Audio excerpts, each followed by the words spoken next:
Herkese merhabalar. Çiçeğin tariflerine hoş geldiniz. Bugün sizlerle lezzeti olay, yapması kolay sahurluk tarif hazırlıyoruz. Bu nefis sahurluk tarife geçmeden kanalıma abone olursanız çok mutlu olurum. Hazırlayacağımız patatesli sahurluk tarif için 2 tane orta boy patatesi haşladım ve onu şimdi cam bir kasenin içerisine alıp ezecek yardımıyla iyice eziyorum. Şimdi içerisine 250 milimlik su bardağı ile 1 bardak un, minicik doğranmış bir tane kırmızı kapya biber, yarım kase kadar dereotu, bir tane yumurta,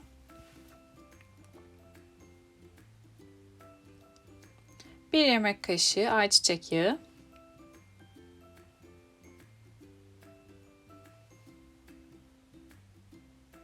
bir buçuk çay kaşığı tuz ve bir çay kaşığı kadar karabiber. Son olarak bir pakette hamur kabartma tozunu ekliyorum.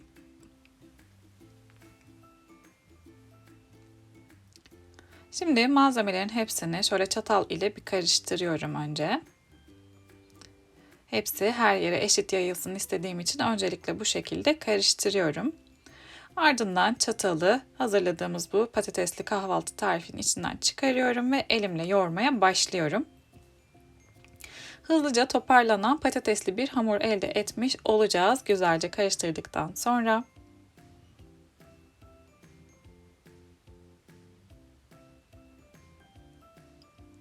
Ve artık toparlandı sayılır. Şöyle size göstereyim hemen toparlanmış halini. Ele çok hafif yapışan ama toparlanan bir hamur elde etmiş olduk. Şimdi sıra geldi diğer aşamaya. Hazırladığımız bu patatesli kahvaltılık hamurunu un serptiğim tezgaha aldım ve yuvarlıyorum. Ardından hemen ortadan ikiye kesiyorum.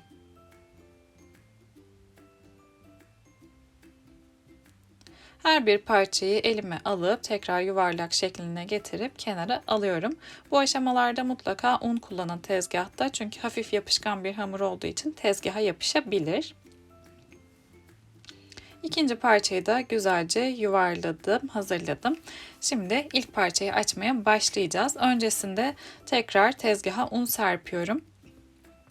Altı unsuz olursa eğer açtıktan sonra yapışacaktır tezgaha ve kaldıramazsınız. O yüzden mutlaka unladıktan sonra merdane ile açmaya başlayın. Merdane ile hazırladığımız bu patatesli kahvaltılığın hamurunu çok ince olmayacak şekilde güzelce genişletiyorum ve büyütüyorum.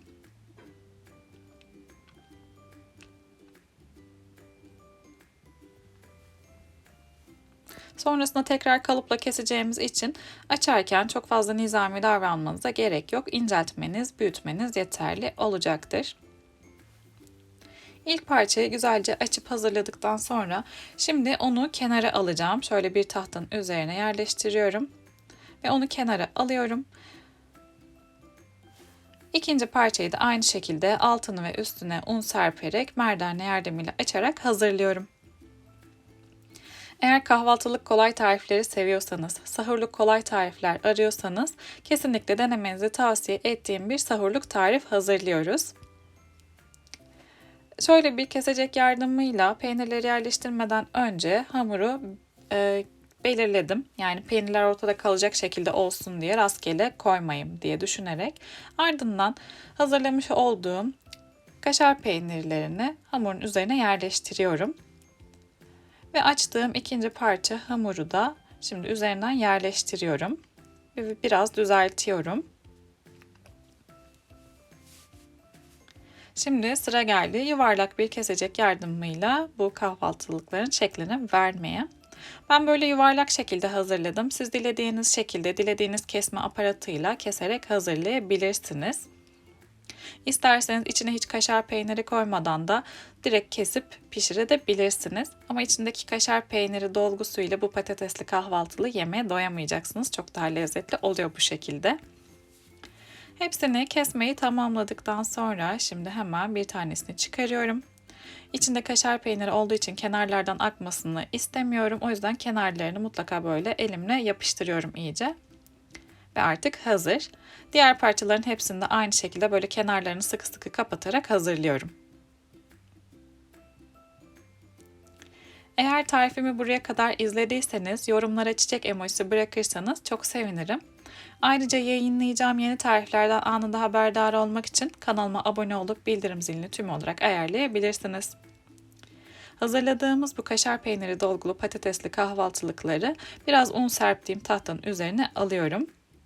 Kalan hamuru tekrar yuvarlak beze haline getireceğim ve onu da açarak aynı şekilde kaşarlayarak devam edeceğim. Hiçbir şeyin ziyan olmasını istemiyoruz çünkü. Hepsini bu şekilde hazırlayıp tamamladıktan sonra şimdi sıra geldi pişirme aşamasına. Yanmaz yapışmaz bir tavaya birazcık fırça ile yağ sürdükten sonra hazırladığımız bu patatesli kahvaltı tarifini tavaya tek tek yerleştiriyorum. Orta ateşte ve kapağını kapatıp pişireceğim. Orta ateşte pişerse eğer kesinlikle pişmeme ya da çiğ kalma gibi bir derdiniz olmaz. Alt yüzeyleri kızardıktan sonra hemen ikinci yüzlerini de çeviriyorum ve bu şekilde ikinci yüzlerini de pişiriyorum. Mini patatesli bazlama da diyebiliriz aslında bu tarife. Patatesli bazlama kadar lezzetli bir tarif oluyor. Minik minik olduğu için de büyük küçük herkesin severek yiyeceği bir kahvaltılık sahurluk tarif oluyor. Eğer sizler de benim gibi patatesli kahvaltılık tarifleri seviyorsanız, kolay pratik kahvaltı tarifleri arıyorsanız hazırladığımız bu patatesli sahurluk tarifi mutlaka denemelisiniz. Ramazan'da olduğumuz için sahurluk tarifi olarak adlandırıyorum ama istediğiniz her zaman her öğünde yiyebileceğiniz bir tarif aslında bu. Yanında bir bardak çay ile çay saatlerinde de afiyetle yiyebileceğiniz kolay pratik tariflerden bir tanesi. Her evde bulunan az malzemeli kolay tariflerle devam ediyoruz anlayacağınız. Kalan kahvaltılıkları da pişirdim güzelce, onları da şimdi tabağa çekiyorum ve sıra geldi sunum aşamasına. İçinde patates olduğu için gerçekten çocuklar bayıla bayıla yiyor hazırladığımız bu kaşar dolgulu patatesli mini bazlamaları diyeceğim. Şimdi hemen size hazırladığımız bu kahvaltılık patatesli mini bazlamaların yakından dokusunu içinde göstermek istiyorum. Çok güzel bir şekilde pişti, yumuşacık ve içindeki kaşar peyniri de çok güzel bir şekilde erimiş. Gördüğünüz gibi uzadıkça uzuyor. Yapması kolay, lezzeti olay bu kahvaltılık tarifin yapımını tamamlamış olduk. Eğer farklı patatesli tarifler arıyorsanız, kolay kahvaltılık tarifler denemek istiyorsanız hazırladığımız bu kolay patatesli kahvaltılık tarifi mutlaka denemelisiniz. Eğer hazırladığımız bu kolay sahurluk tarifi denerseniz denedikten sonraki yorumlarınızı mutlaka aşağıda bekliyorum. Yeni tariflerde, yeni videolarda görüşmek dileğiyle. Hoşça kalın.